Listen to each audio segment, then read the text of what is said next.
Hello guys, this is for Aries. Aries, welcome dito sa aking channel. Kapalaran 888. Welcome Aries. Alamin natin Aries kung anong messages, energy gabay para sa inyong lahat.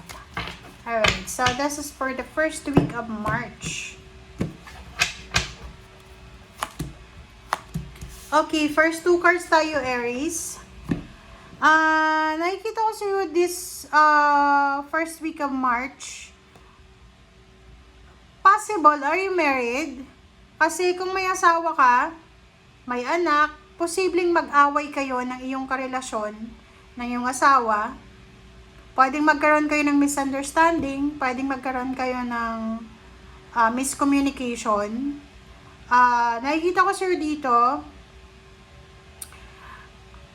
pwedeng nakapag-asawa ka ng narcissistic na tao, babae man or lalaki or LGBT ka ba?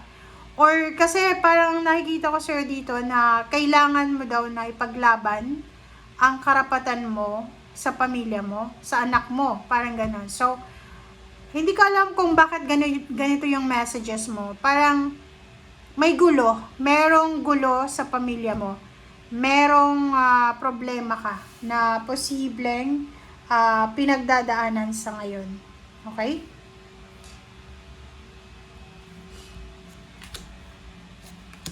Okay, next card natin is Ten of Wands and ganun talaga. So yun, ganun pa rin para to sa couple. Ang sinasabi ng bara sa'yo dito, talagang nakapag-asawa ka siguro ng, kung lalaki ka, sorry kung lalaki ka yung asawa mo, medyo ano siya, medyo makate sa word. Okay? Ano siya siguro hindi siya masaya sa'yo or hindi siya kontento sa kung anong meron ka. Especially Aries na lalaki, kung wala kang trabaho, tapos yung babae yung nagtatrabaho, siya yung nagsasacrifice para sa relationship nyo. Nakikita ko sa'yo dito na ang pakiramdam niya, napapagod na siya. Pwedeng ikaw yung napapagod sa relationship, pwedeng napapagod ka na sa pag-handle, sa pakikipaglaban sa relationship, or posibleng siya yung napapagod na makitungo sa'yo. So, nasaan ka ba ngayon? Kasi kung makikita mo dito, eto lang naman ang pinaka-importante sa'yo Ang importante sa'yo, Aries, is masaya yung pamilya mo. Ma-provide mo kung ano yung pangangailangan ng pamilya, kung may anak ka na, mapasaya mo yung asawa mo or boyfriend, girlfriend. But the problem is, panay-away, gulo. Pera, third party, may isa sa inyo na hindi kontento na. Parang ganun. Okay, let's check. Talaga. Nandito siya, 8 of Wands. Yung 8 of Wands dito, sinasabi ng barahan na as much as possible, gusto mong ipaglaban yung like custody ng anak mo Kasi like for example, lalo kung wala kang trabaho Aries or babae ka man or lalaki, posibleng kumbaga kunin yung anak mo sa'yo. And kailangan mong ipaglaban siya. So this week, parang nakikita ko na sobra-sobra yung kagustuhan mo na ipaglaban yung pagkakaroon ng kompleto at masayang pamilya. Parang yun yung ano mo, yun yung goals mo Yun yung goals mo this week is ipaglaban ang karapatan mo. Ipaglaban ang pagkakaroon ng masayang pamilya. Hindi ko alam pero I feel something negative sa reading mo. Parang nakikita ko sa'yo na pwedeng ikaw or yung person mo may umiiyak sa gabi. Yung parang nakakatulog na lang na umiiyak because of kailangan ipaglaban. Parang ganon. Okay, pag-asa. May pag-asa. Okay. So, ang nakikita ko sa'yo dito, pwedeng maraming beses ka nang pinatawad ng person mo or ikaw yung pinatawad mo siya. because of third party, or may kasalanan ka or may kasalanan siya. Kumbaga both ito eh. And sinasabi ng bara sa'yo na yung situation mo, medyo nakakatrauma siya. Okay? But may pag-asa pa daw. Like for example, kung hindi mag-work yung relationship mo sa ngayon, or na hindi nag-work yung relationship mo dati, still lalo kung nasa below 30 years old ka pa lang, may pag-asa ka pa na mabago yung takbo ng buhay mo. Alright? Oh, 'di ba? Sabi na sa'yo eh. Wheel of Fortune and then 10 of Wands. Sinasabi ng bara sa'yo dito, Aries, na lahat ng sacrifices mo, mapatrabaho, mapapamilya, sa sarili mo, lahat ng pinagpapaguran mo, lahat ng sinasacrifice mo, ay may pagbabago yan na magaganap. Kumbaga, there's something bigger na maibibigay sa'yo. So, wag kang mapapagod. Wag kang mapapagod na ipaglaban ang pangarap mo, ang pamilya mo, kaligayahan mo, ganyan, ganito. Okay?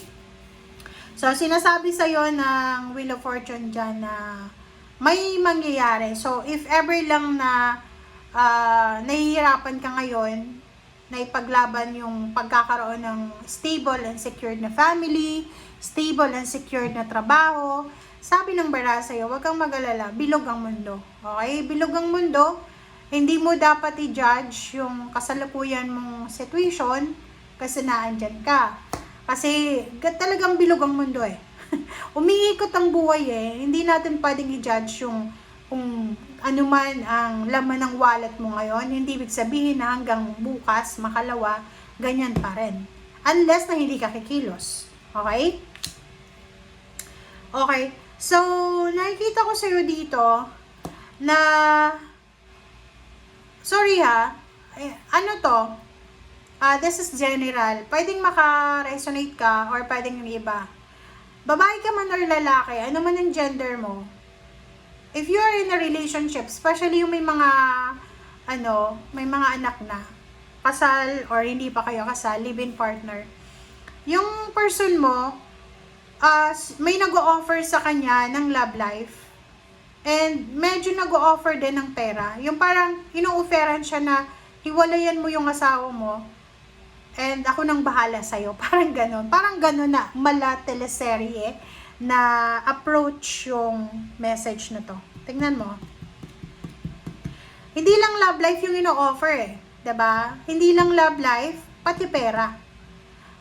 Pwedeng ibang lahi siya, or pwedeng Pinoy din, pwedeng kasama sa trabaho, kasama sa negosyo, wala kang alam. Or ikaw yung may ganito, may third party ka, wala siyang alam. Parang gano'n. So, please comment down below if you resonated.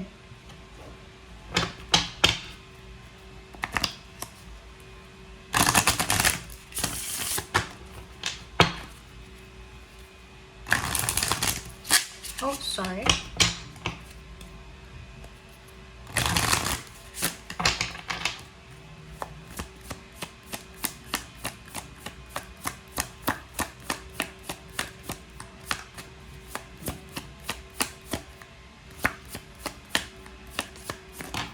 Alright.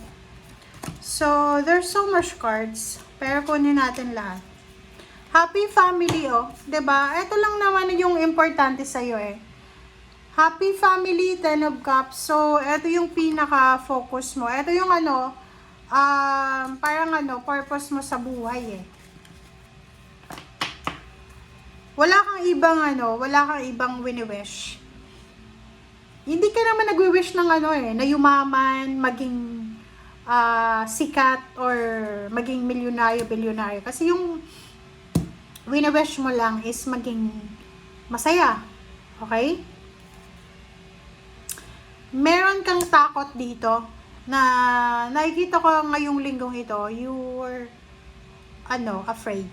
May fear ka dito, natatakot ka na baka yung happy family na pinoproject mo or pinoprotectionan mo ay hindi na maging happy. Sabi ng Berase ko dito na huwag kang masyadong mag-iisip, huwag kang masyadong mag-overthink. You need to call Archangel Gabriel for the healing, for the new beginnings, and for the intuitive message. And rest, magpahinga ka sa linggong ito. Pag feeling mo, medyo nag-overthink ka, hindi ka makatulog sa gabi, magpahinga ka.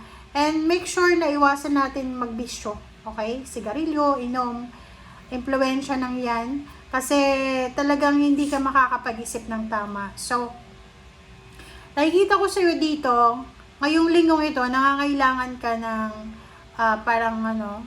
ang bigat ng nararamdaman mo. Kailangan mo ng suporta ng pamilya mo, kailangan mo ng prayers. Meron kang takot na nararamdaman, natatakot ka na baka yung pinaglalaban mong pamilya ay walang mangyari. Okay? So yun guys, thank you for watching. Bye!